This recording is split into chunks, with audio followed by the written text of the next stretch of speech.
Allez, on a réussi à trouver un créneau. Anthony, je suis content d'être là aujourd'hui avec toi pour pouvoir échanger, échanger sur ce podcast.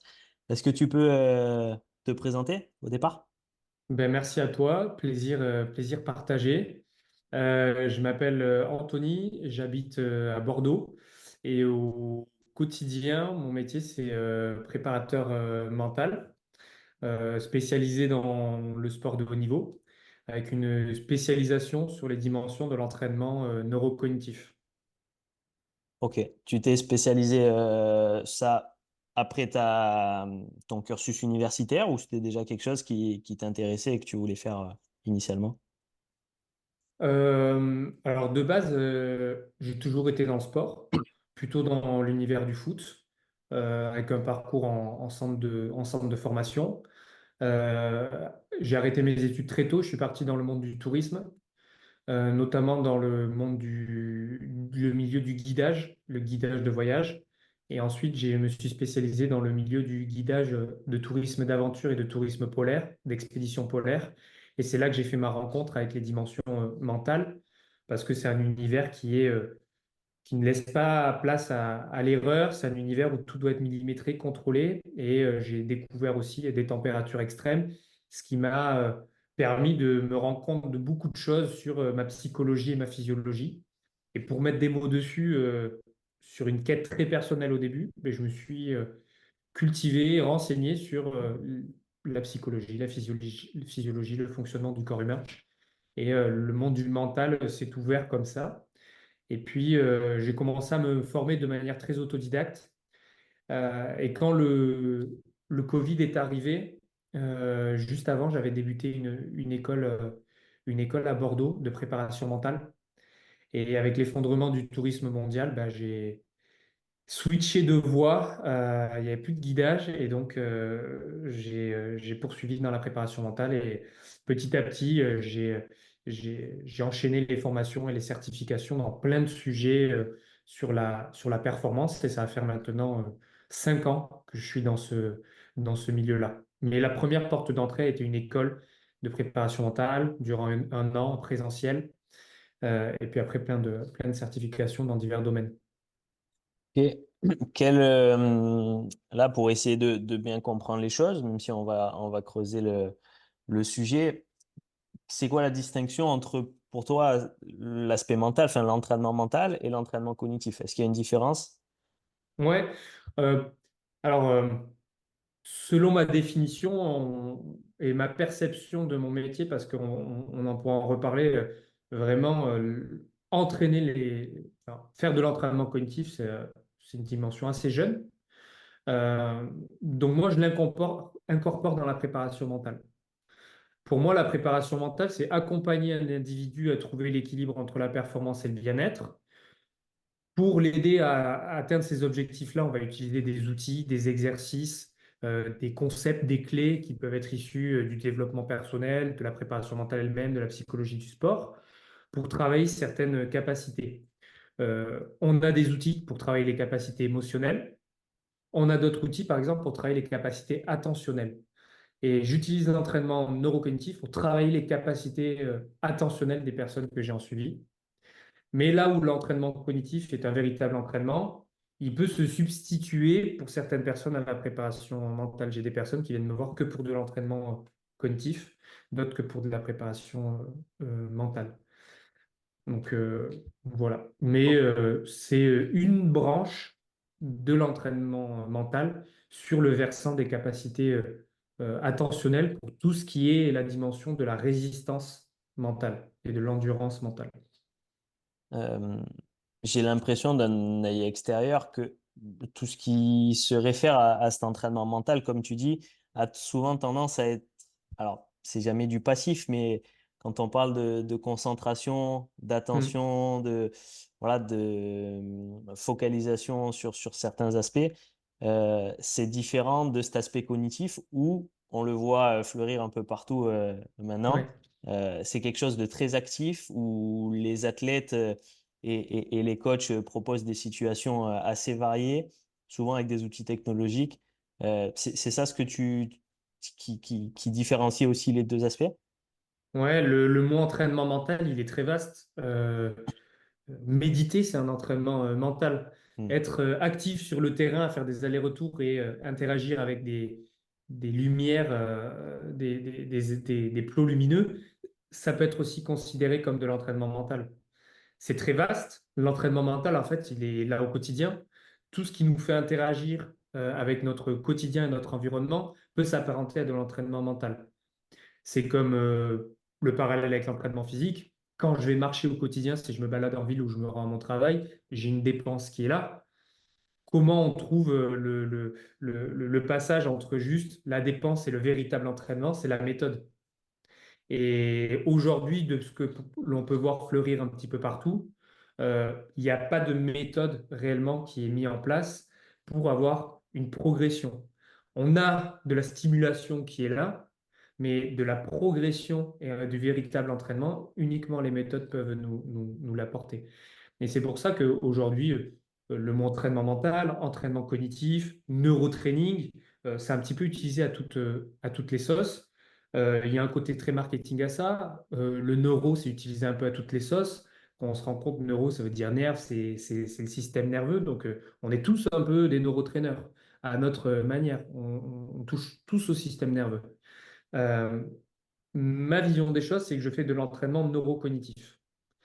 Neurocognitif, pourquoi? Parce que j'intègre une dimension sensorimotrice. Je m'intéresse beaucoup à la cognition, va être le processus mental par lequel on va acquérir, traiter, stocker, utiliser l'information. Mais dans la dimension sensorimotrice, moi, je m'intéresse surtout à comment elle va rentrer cette information. La réponse motrice, elle est là. Mais comment elle rentre cette information et comment on peut réduire le temps entre l'entrée et la sortie de l'information? Est-ce que l'information qui rentre, elle va pouvoir être utilisée d'une bonne manière? Est-ce que j'ai l'endurance mentale nécessaire pour répondre à ces informations? Et puis, quel est le transfert aussi avec mon sport et ma vie quotidienne? Donc, c'est vraiment une méthodologie qui est beaucoup plus profonde qu'uniquement interagir avec une tâche, parce qu'on se rend compte aussi que l'interaction avec la tâche, on le fait dans notre quotidien et on est très fort pour ça. Donc, il va y avoir une certaine limite à l'utilisation de la technologie.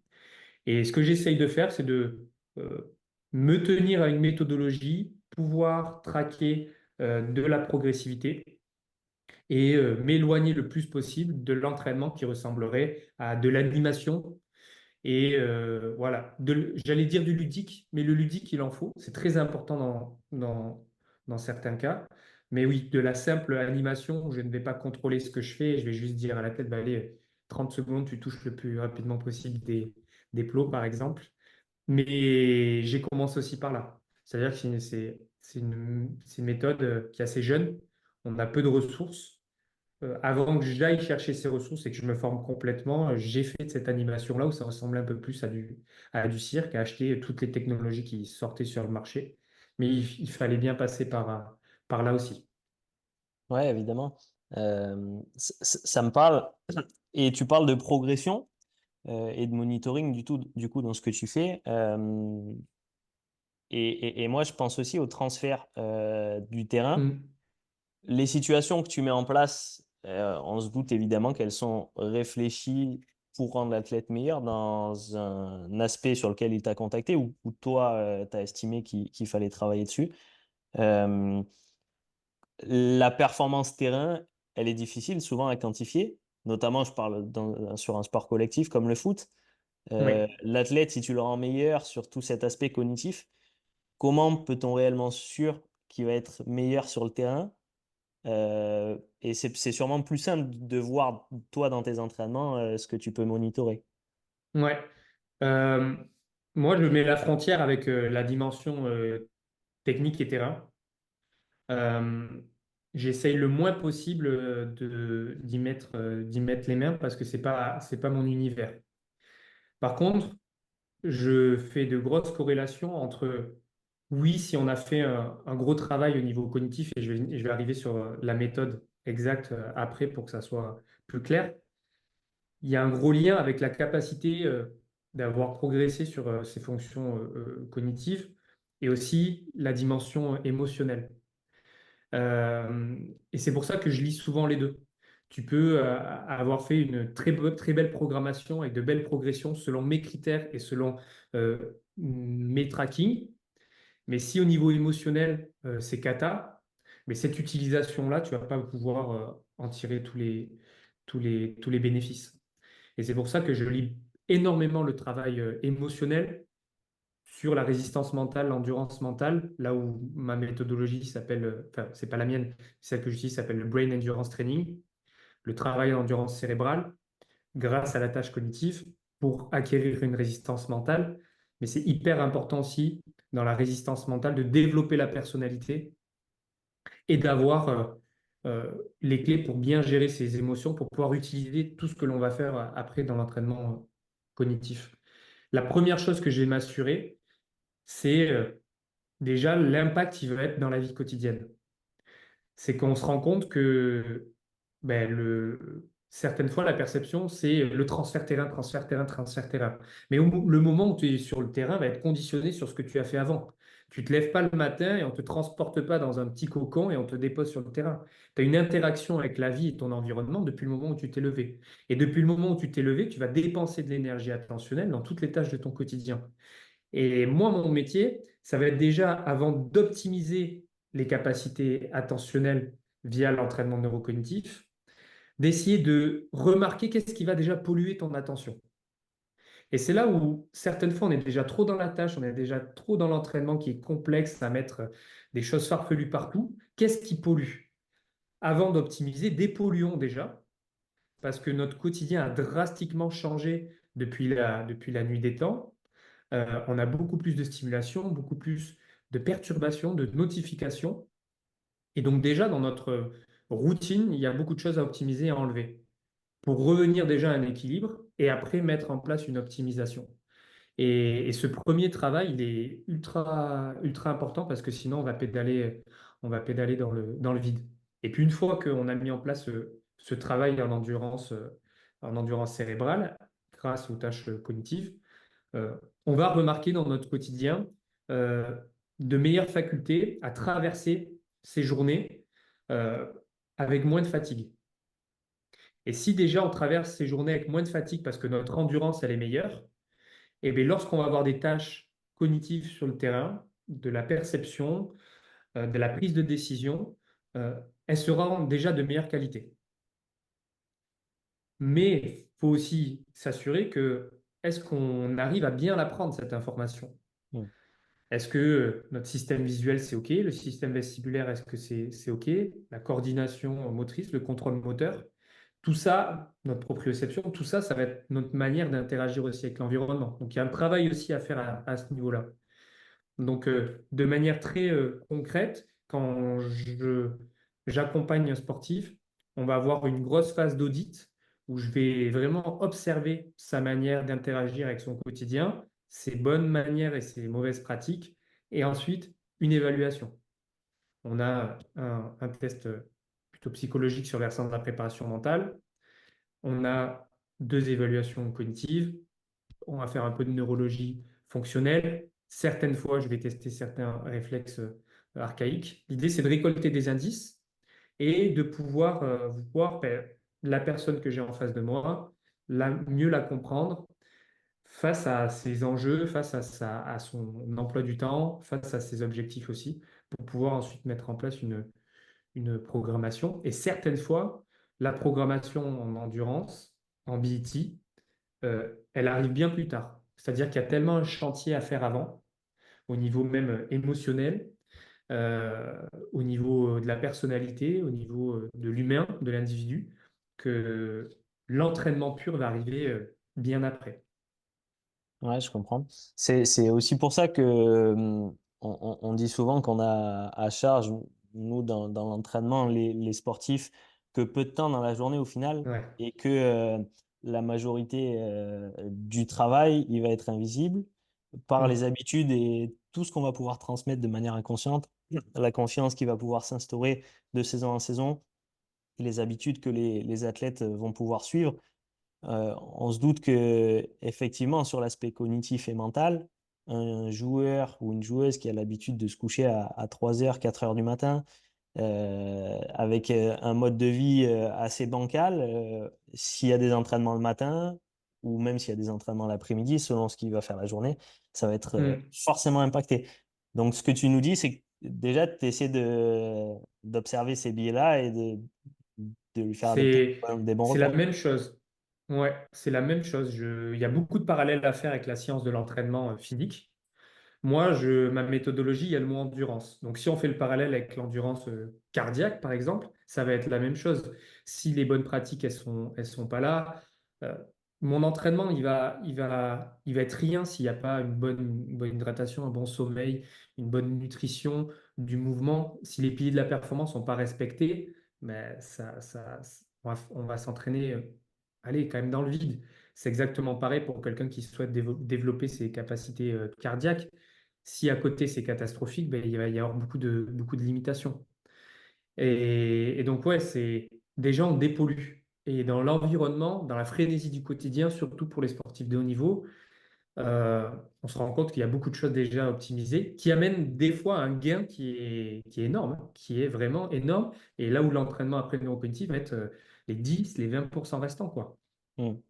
Euh, sur l'aspect des pollueurs, là, on prend l'exemple des sportifs de haut niveau qui s'entraînent en grande majorité les matins dans les sports collectifs. On parlera de sport individuel juste après. Les matchs ont tendance à être le soir et du coup, les journées sont différentes. C'est quoi les plus gros pollueurs dans la journée des sportifs que tu peux rencontrer? Euh, Bon, je vais pas essayer de faire de mettre tout le monde dans le même panier parce Ouais, qu'il bien y en a sûr. quand même et je trouve qu'il y en a de plus en plus qui sont ouverts à cette optimisation de leur potentiel et franchement c'est top. On a de plus en plus de ressources pour s'intéresser à ça. Je trouve que l'utilisation du téléphone ça va être ça va être un gros enjeu parce que on va jeter notre dévolu dans un contenu qui est de plus en plus court et donc est de plus en plus intéressant et stimulant. Donc dès qu'on va devoir accompagner l'athlète et l'athlète va être confronté à du contenu qui va être plus long, une période de concentration qui va être plus longue et moins intéressante, il va avoir des difficultés. Donc l'utilisation de la technologie, des réseaux sociaux. Ensuite, le mouvement. Beaucoup d'athlètes pensent que bah, c'est bon, vu qu'ils sont sportifs, ils sont assez en mouvement, ils ont assez une dépense, mais certaines fois, pour certains sports, il n'y a pas assez de mouvement aussi à côté. L'exposition à la lumière, elle est très mal interprétée. Euh, et ça, c'est vraiment aussi un game changer, surtout sur les périodes hivernales où la luminosité réduit. On peut la lier aussi avec euh, la lumière émise par les écrans. Euh, Là, ça va aussi amener pas mal de choses à changer. Je pense que c'est très mal compris. Les joueurs le perçoivent, mais le comprennent mal. Euh, la nutrition, euh, totalement parce que tout ce que tu vas utiliser comme carburant avec les pics de glycémie, les réactions, etc., va forcément influer sur tes capacités attentionnelles.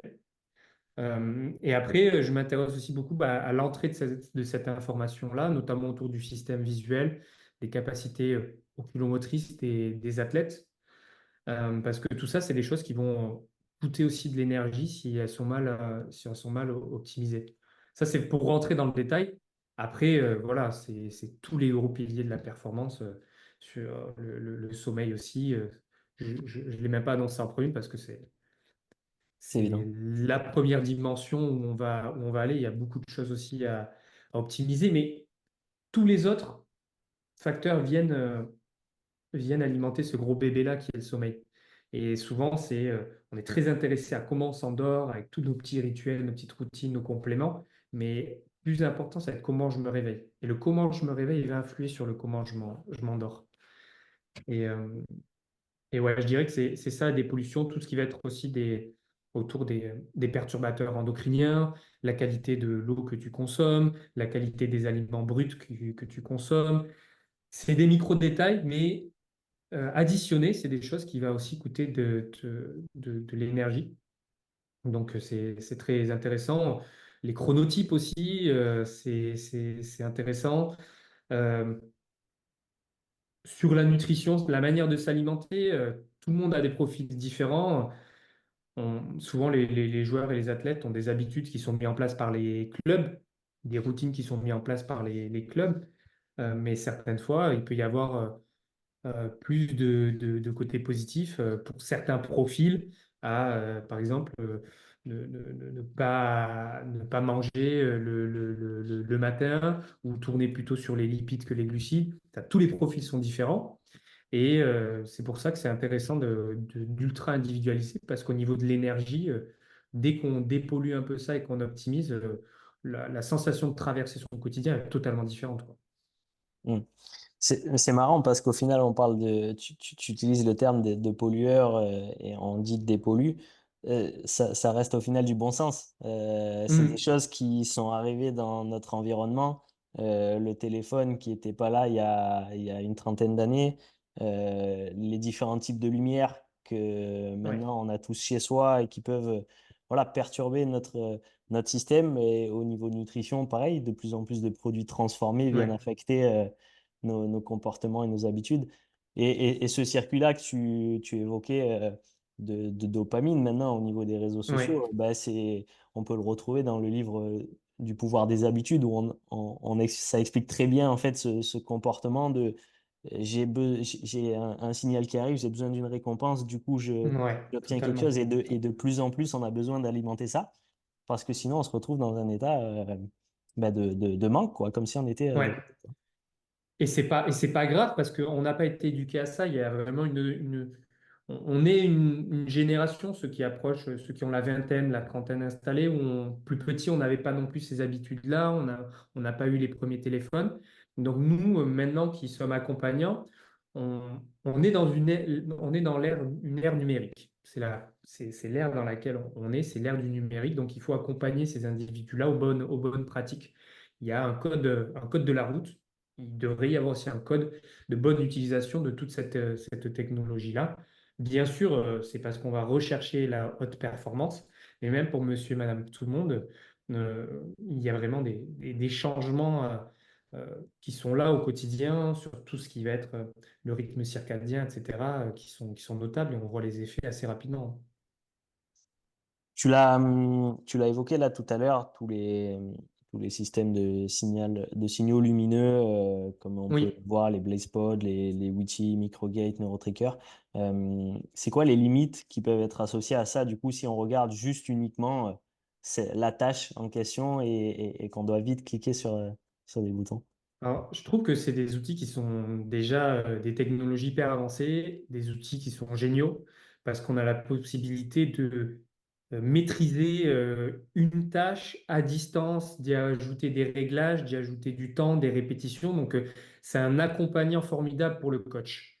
Mais encore une fois, c'est comme si demain j'achète mon banc de développé couché et j'ai pas la bonne méthode. Donc, il est là, il est beau, mais si j'utilise pas la bonne méthode, je vais pas avoir d'effet.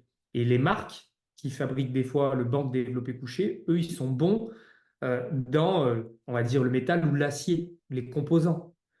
Les marques qui fabriquent les plots de réactivité, ils sont bons en ingénierie. Mais leur métier, c'est pas d'accompagner l'athlète avec une méthode de travail pour progresser.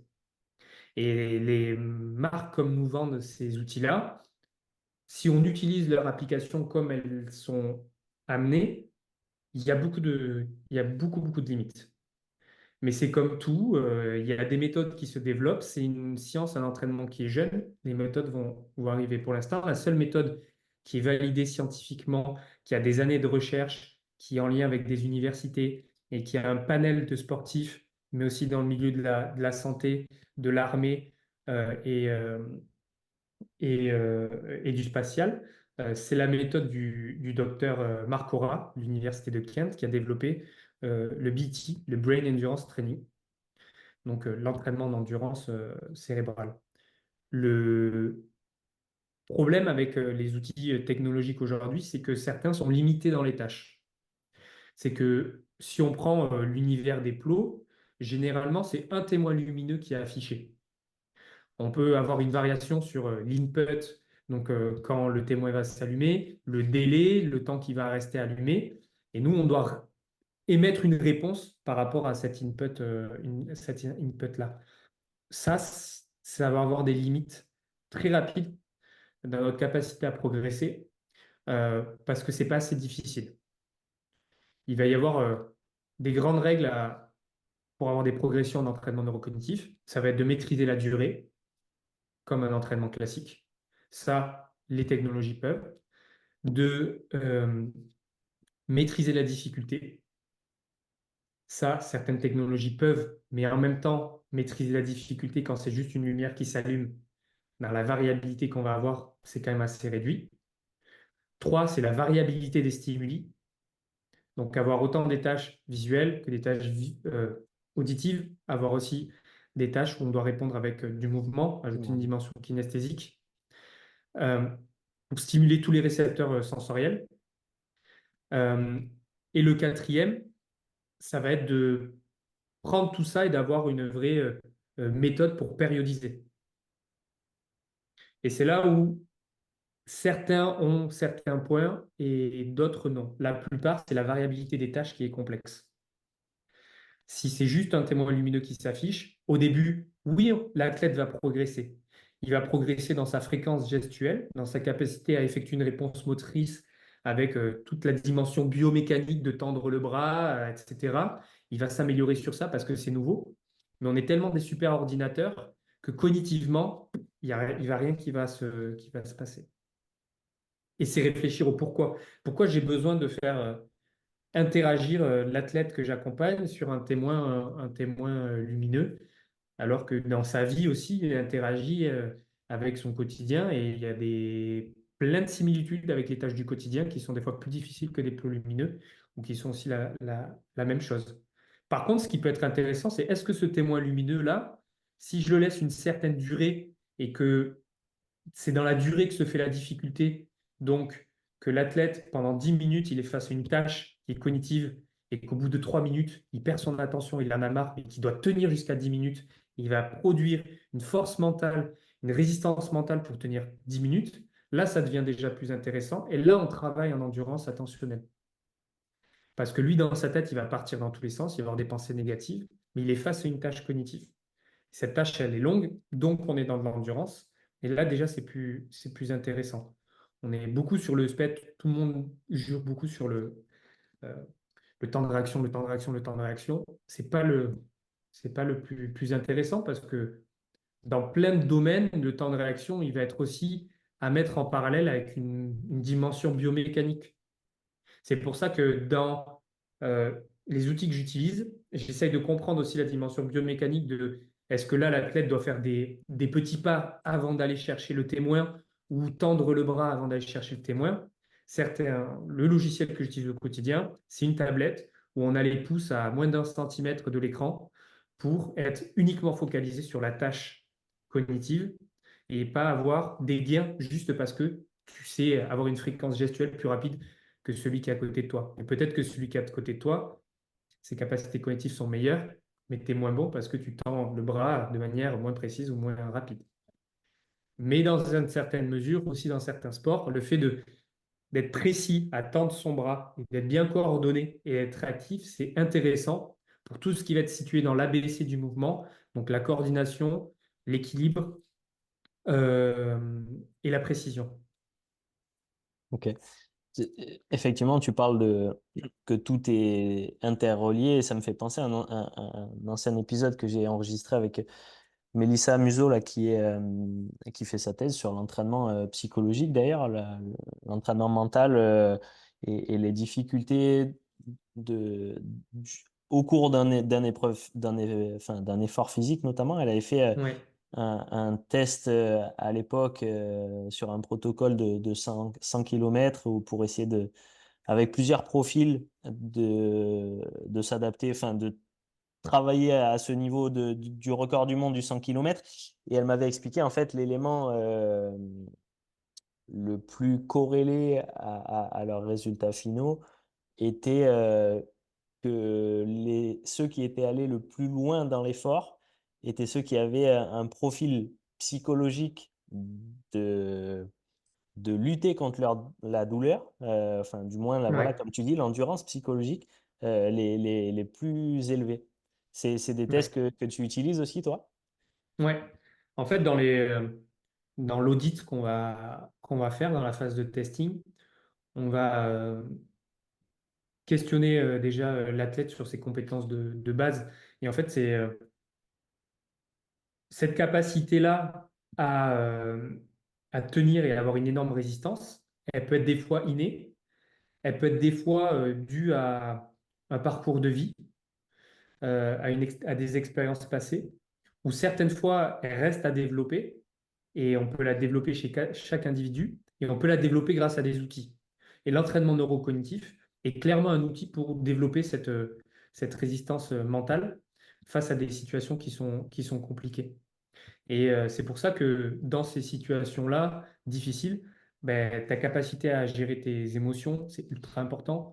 Tes capacités attentionnelles, elles sont ultra importantes. Ta capacité de concentration, de reconcentration, mais aussi tes habiletés de base, c'est-à-dire ta motivation, tes objectifs, le pourquoi tu fais ça, le pourquoi tu es ici, est-ce que tu es aligné avec ce que tu es en train de faire? Ça, c'est une dimension très profonde, mais si tout ça, ça n'a pas été travaillé avant, ce n'est pas aligné, ben, dans des situations très complexes, ou très difficiles, on pousse le corps à rude épreuve, mais c'est là où certains vont imploser, et on le voit tous les jours dans l'univers de la performance. Il y a une explication à chaque fois qu'un athlète explose en plein vol. Ça peut être attentionnel, ça peut être émotionnel, mais ça peut être aussi, ben, c'est un athlète qui a ses objectifs qui sont mal fixés. Et du coup, durant le match, ben, ça revient dans sa tête. Mais en fait, pourquoi je fais ça? Pourquoi je suis ici? C'est plein de choses qui n'ont pas été travaillées avant et ça peut faire exploser un athlète en plein vol. Ça me fait écho avec tout ça. On est plus sur du sport individuel ou pas? Est-ce qu'on peut être aussi sur du sport collectif? Tu parles des deux, alors je sais très bien que il y a la possibilité effectivement de bosser avec les deux, mais est-ce que les gens qui te contactent, les athlètes qui te contactent, sont plus d'un côté ou de l'autre? Et également, parce que tu parles du fait d'être aligné avec des objectifs, ça peut faire aussi enfin, écho à des sportifs blessés qui peuvent Ouais. aussi se fixer des objectifs et travailler aussi avec une réelle intention. Ouais. Je travaille avec les deux cas. L'idée, c'est de développer le potentiel individuel, mais aussi au sein d'un collectif, et de développer euh, le collectif via divers techniques, mais les deux sont possibles. Euh, Par rapport à ça, c'est deux approches qui peuvent être aussi différentes. La chance que j'ai, c'est que même dans les collectifs dans lesquels je travaille, je peux pousser le curseur individuel. Euh, c'est ça qui est important, c'est que on peut faire de l'entraînement cognitif collectif, mais il n'aura pas le même impact que de manière individuelle si les tâches proposées sont proposées à l'ensemble du même collectif.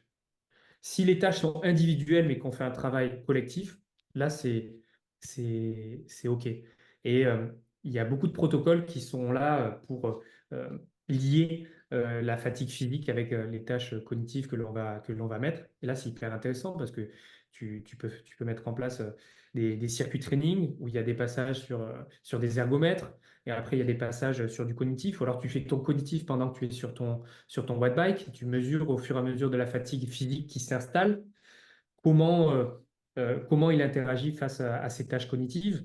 Des tâches cognitives que j'ai au préalable mis une durée, mis une difficulté de 0 à 100.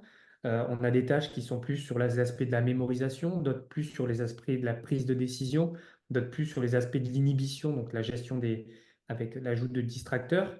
On peut aussi coupler des capteurs cardiaques pour avoir des liens et mettre en place des systèmes où les tâches cognitives vont augmenter en difficulté au fur et à mesure que la fréquence cardiaque augmente.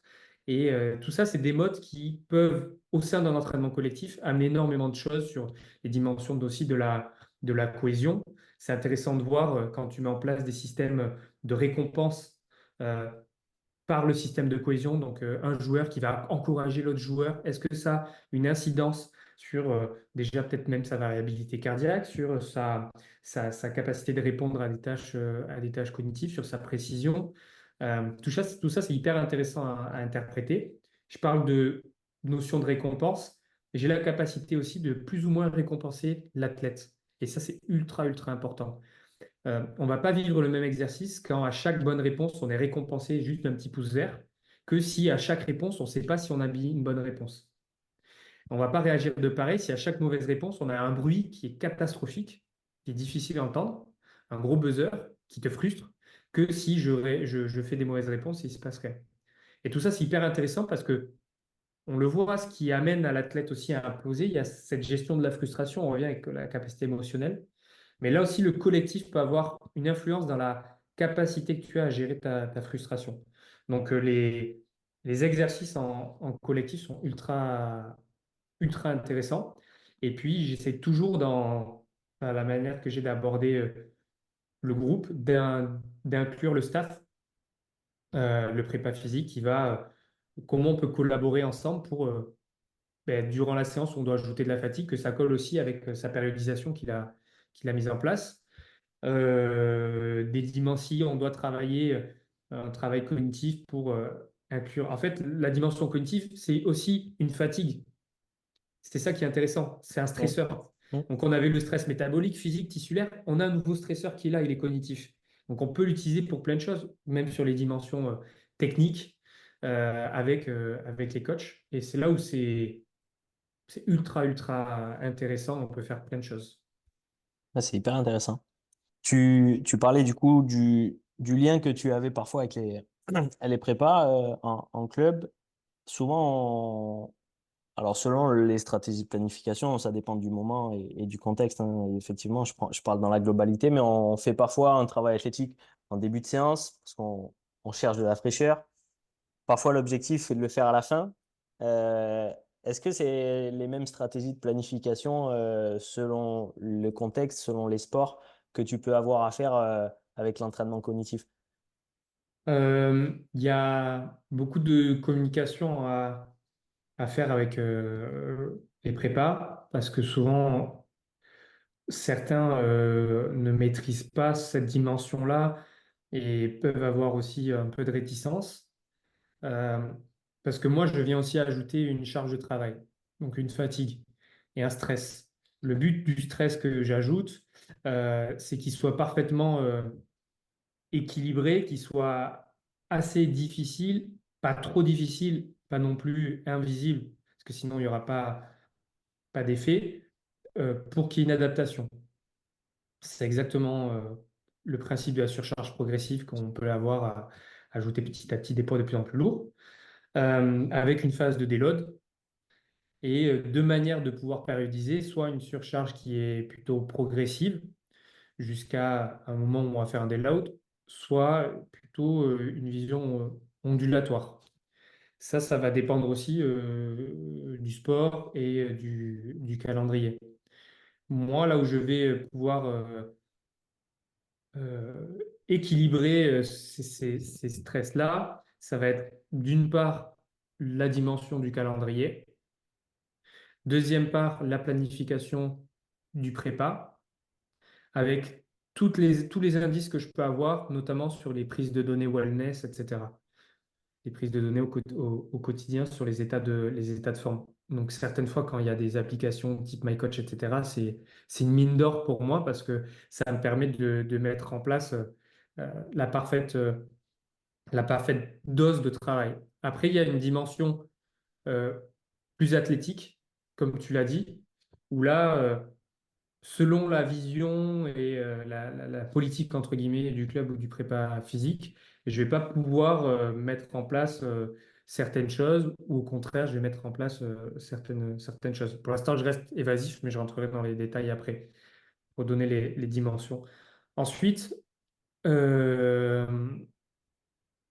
il y a une partie aussi plutôt très technique. Si on prend l'exemple du foot, il peut arriver qu'un coach vienne en demandant ouais, ton travail, ça m'intéresse, mais est-ce que tu peux améliorer les capacités de prise de décision de tel ou un tel? Là, ça va m'orienter sur un type de tâche que je dois mettre en place. Donc peut-être, tout c'est déjà arrivé, un coach, oui, puis je trouve que mon équipe, c'est bateau, mais il n'y a pas de mental. On en parlait, ils ne sont pas de résistance mentale ou dans les dernières minutes, tout le monde craque. Donc là aussi, ça va m'indiquer peut-être la charge de travail que je vais devoir mettre en place. En tout cas, dans la manière que j'ai de pouvoir proposer cet entraînement-là, j'ai toujours un pré, un in et un post. Donc ça permet soit d'inclure euh, des tâches dans la phase d'échauffement, dans le corps de séance, mais aussi sur le cool-down. Et ça va pas être les mêmes tâches non plus. Sur le cool-down, on a des tâches aussi qui peuvent être là pour atteindre l'état parasympathique. Euh, et donc, il y a un gros travail d'unité à faire avec le prépa physique parce que la charge de travail, elle est là. C'est très énergivore. Et généralement, on peut commencer tranquillement autour de 10 minutes de séance. Le but, c'est d'être au bout de 30-35 minutes de tâches cognitives. Et le but, c'est pourquoi pas d'être capable de faire 35 minutes sur une tâche qui est très difficile et qui est aussi la même. Et là, mentalement, c'est compliqué parce que c'est des tâches qui sont difficiles, mais qui peuvent être des fois monotones. Mais la capacité à focaliser son attention, on va calculer le taux de bonne réponse à la seconde, la précision, la variation entre la tâche 1 et la tâche 2. Euh, si tout ça est fait de manière optimale, c'est un très bel effort qui est réalisé.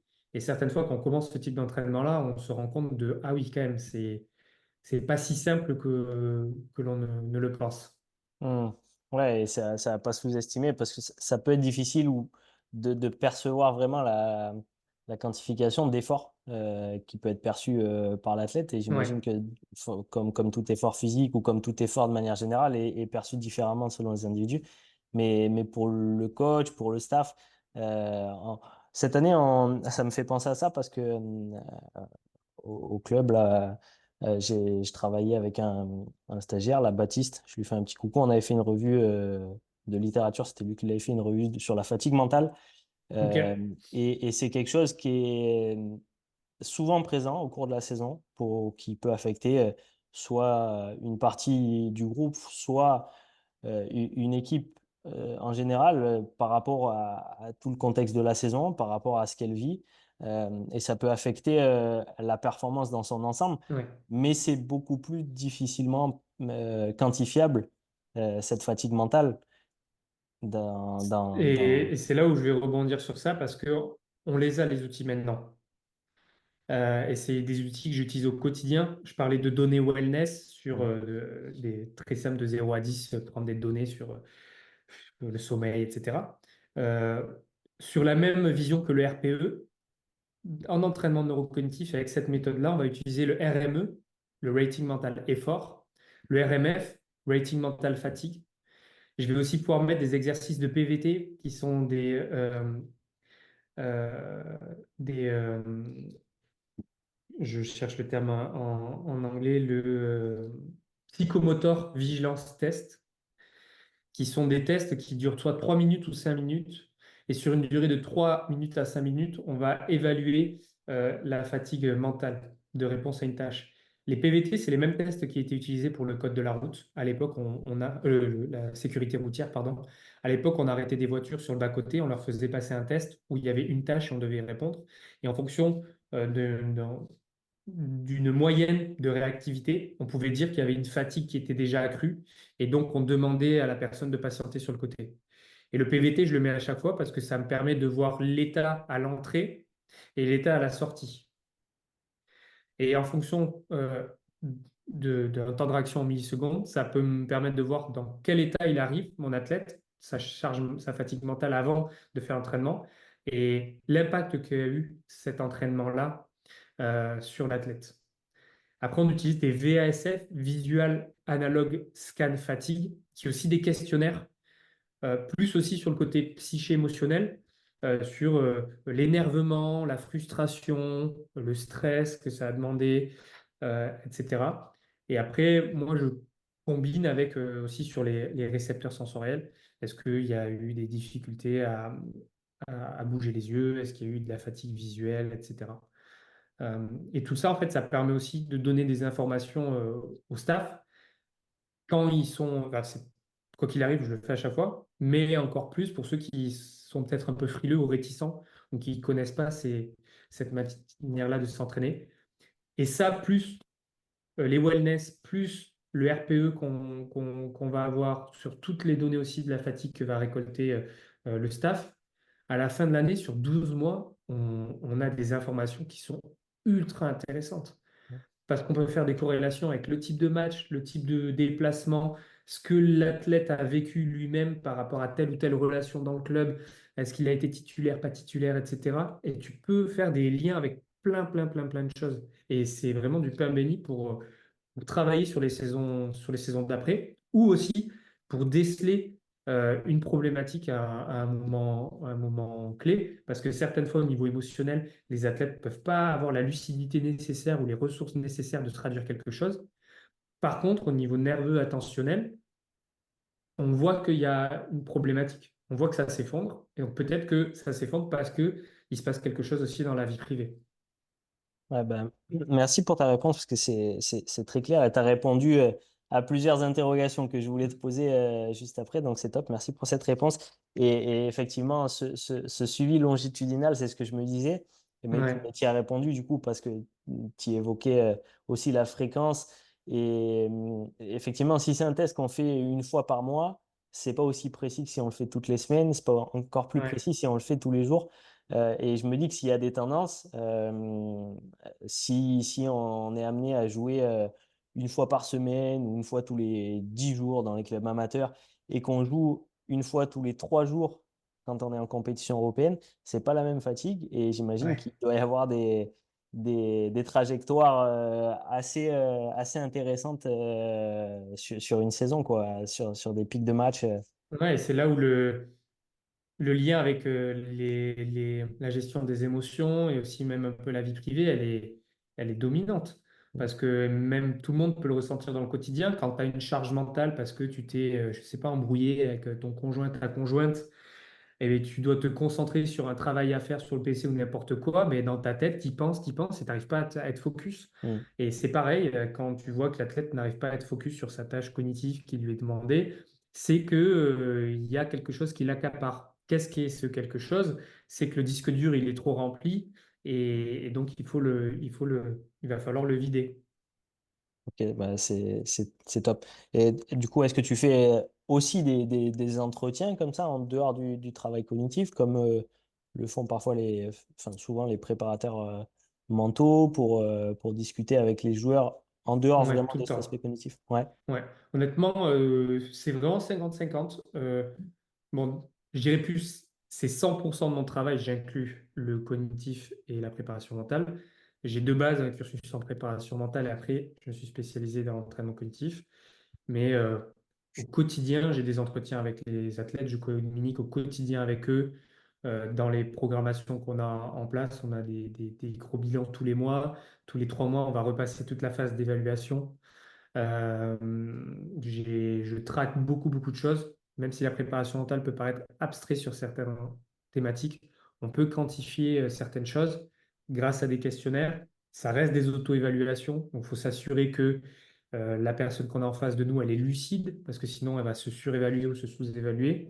Mais ouais, c'est vraiment des fois, j'ai même tendance à dire que qui tu es, l'impact que tu as, la capacité à être présent pour quelqu'un et l'écoute, c'est des fois 90% de la réussite d'un accompagnement et 10% c'est les petits outils que tu vas mettre en place. Le sentir que l'athlète, se sentir qu'il y a une présence de quelqu'un qui croit en lui, qui lui offre un espace d'échange, les effets sont incroyables. Ouais, je suis bien d'accord. On a on a évoqué les sports individuels, les sports collectifs. Il y a un sport, forcément, je suis obligé d'y parler parce que euh, ça devient encore plus visible sur ces dernières années. C'est tous les sports, enfin le e-sport, quoi. Tu bosses beaucoup Ouais, avec aussi. Et du coup, bah, c'est concrètement que ce travail-là. Alors, on voit de plus en plus maintenant ces athlètes-là parce que ça devient aussi des athlètes qui s'entraînent aussi physiquement, mais ouais. la majorité de leur travail reste que sur le mental et le cognitif.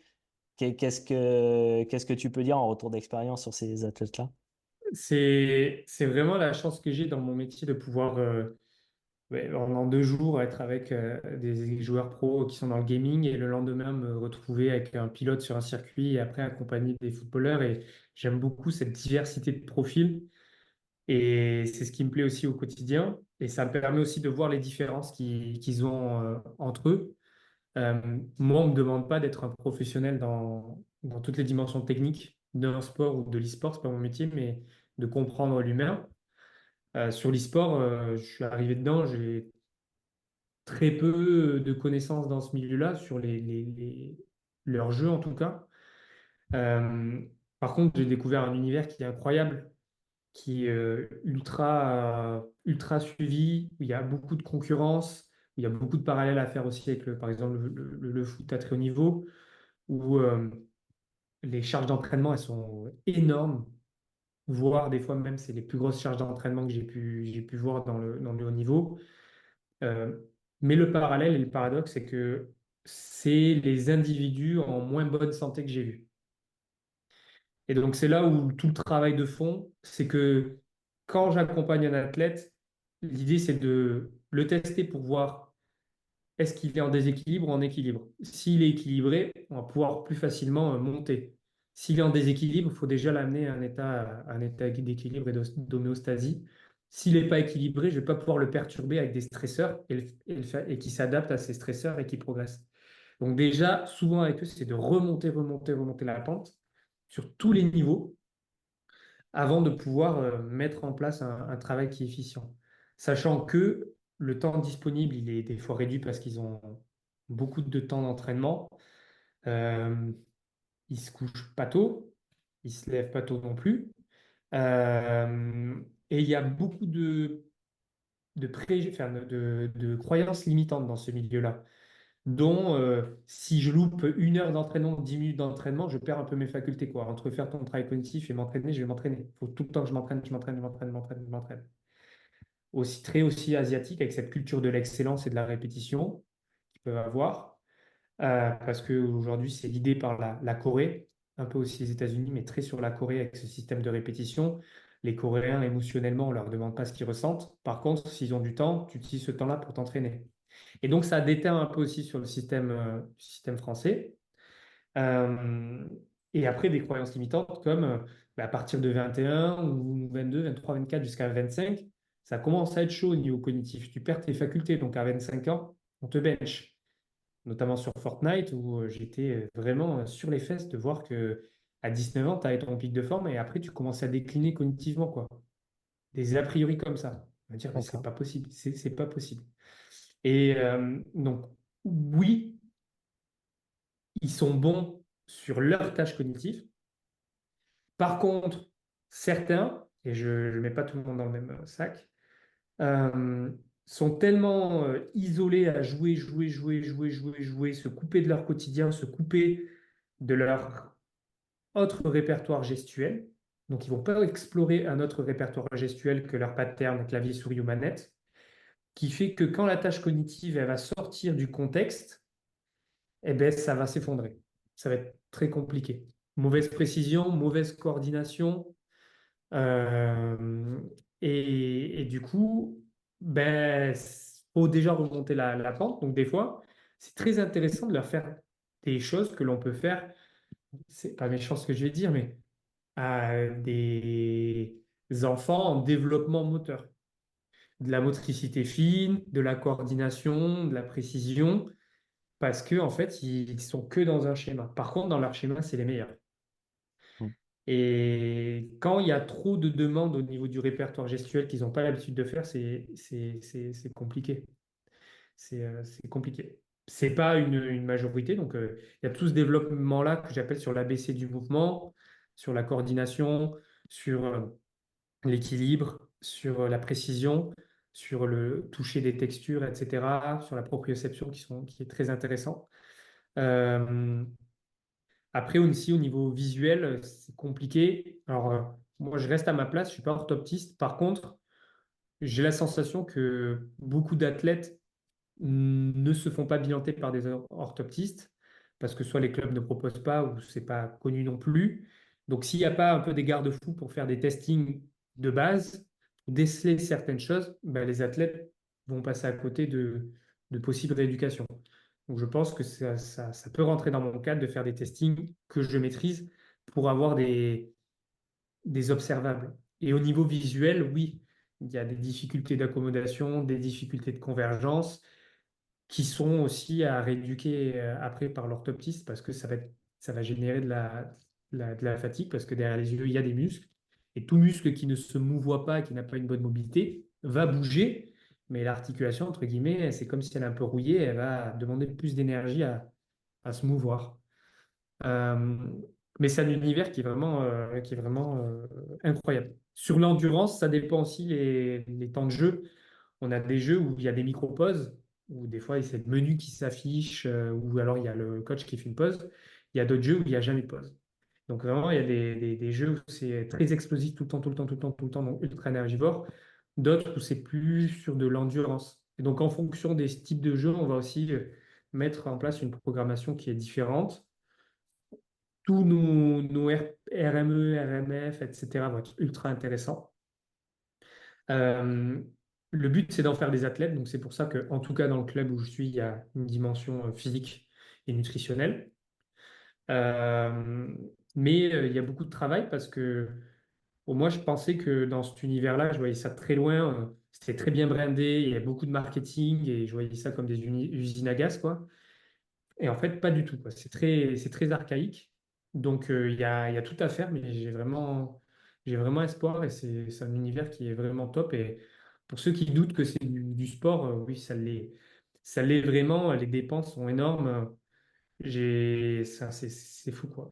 Tu prends un jeu comme League of Legends ou Valorant, il y a de la communication, de la coordination, un aspect tactique énorme, des micro-mouvements qui sont là, mais aussi des micro-décisions. Tout ça, c'est ultra énergivore, ça te demande un carburant fou. La dernière fois, quand j'étais à Berlin, j'ai joué pour la première fois à Valorant.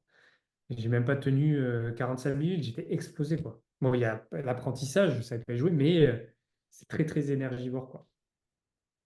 Hyper intéressant. Et tu parles de précision, imprécision. Souvent, bah, dans ces sports-là, en l'occurrence, alors j'imagine qu'il y a aussi beaucoup d'enjeux, comme dans des sports individuels euh, courants ou des sports collectifs. Mais bon, la finalité, c'est toujours je gagne ou je perds.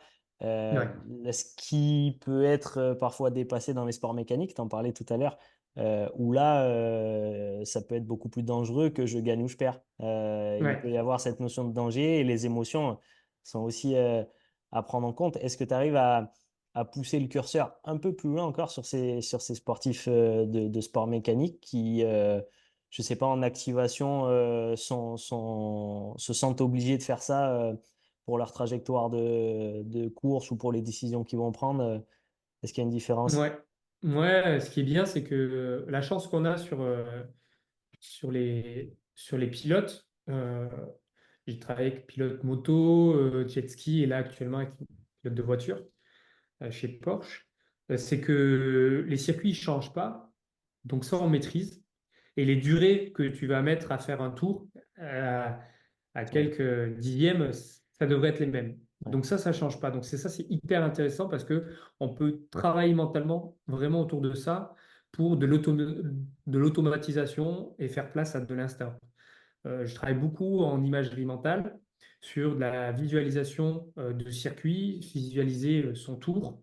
Euh, le fait de pouvoir automatiser dans sa tête et d'être capable dans sa tête de manière qualitative à faire son circuit mentalement, ça pourra permettre de l'automatiser, que si jamais il y a une réaction à avoir, d'éviter quelqu'un, de changer de trajectoire rapidement, c'est ancré. Le code, il est ancré dans ton disque dur, donc instinctivement, tu vas pouvoir réagir beaucoup plus rapidement. Et ça aide beaucoup les pilotes. Mais néanmoins, il faut être capable d'avoir cette qualité d'imagerie mentale qui peut être perturbée par des pensées qui peuvent être parasites. Et les pensées parasites, c'est comme si on venait grésiller, faire grésiller la télé, quoi.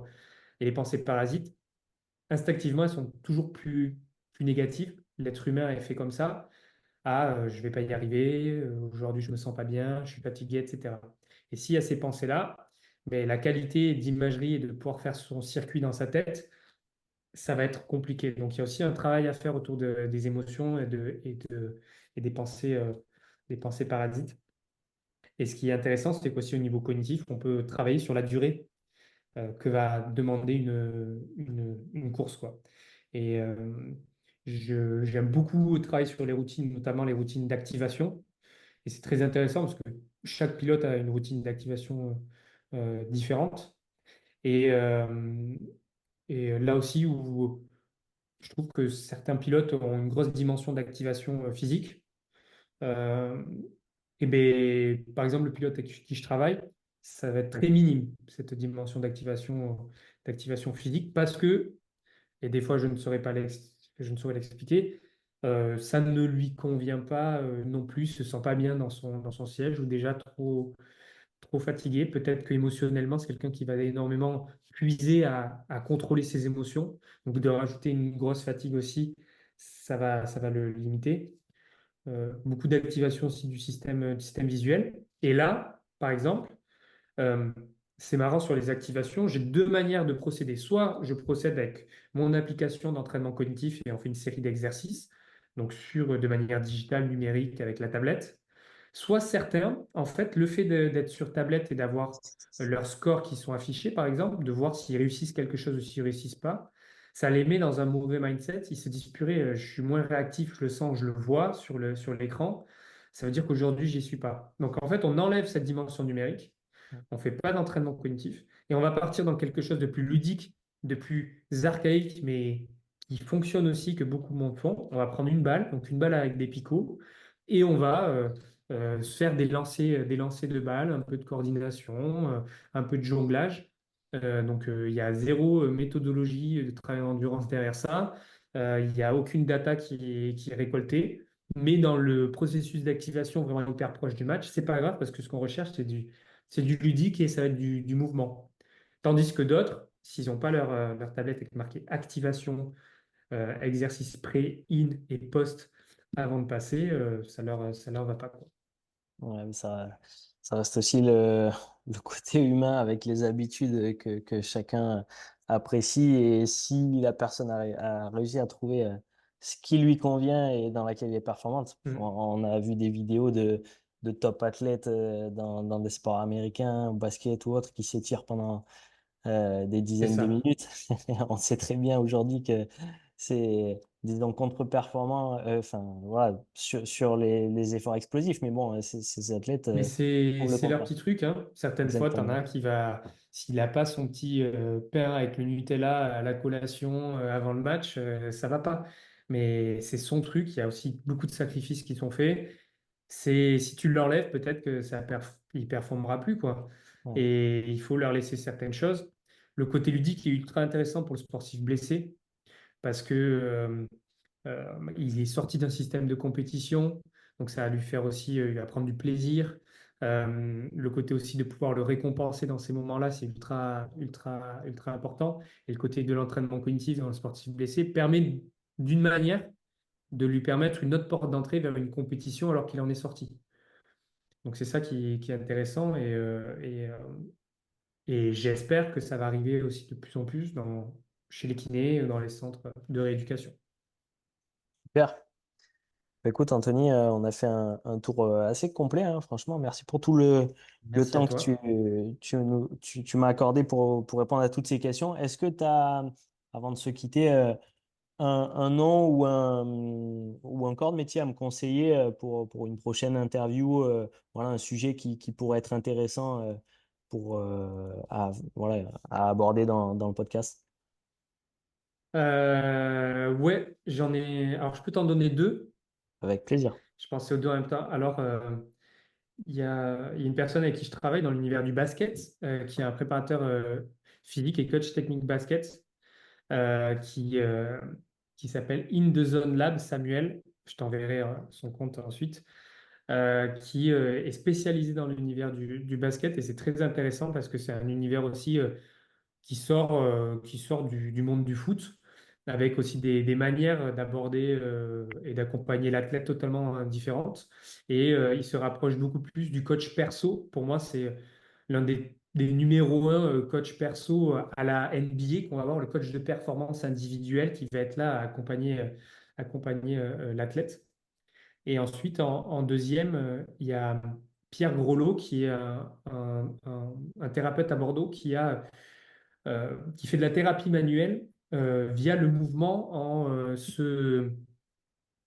s'intéressant plutôt à l'insertion. Tout le travail autour des insertions et de thérapie manuelle autour des insertions.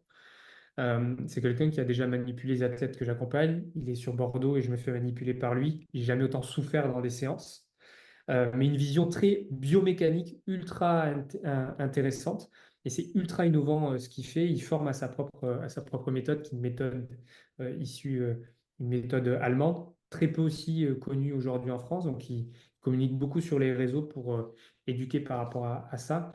Et une vision ultra aussi holistique de la thérapie manuelle, avec un versant très scientifique, mais aussi un versant un peu énergétique. Et je trouve que les deux se colle très bien parce que Pierre, c'est un préparateur physique. Avant, son taf, c'était de faire tous les testings pour des athlètes professionnels avec la VO2, etc.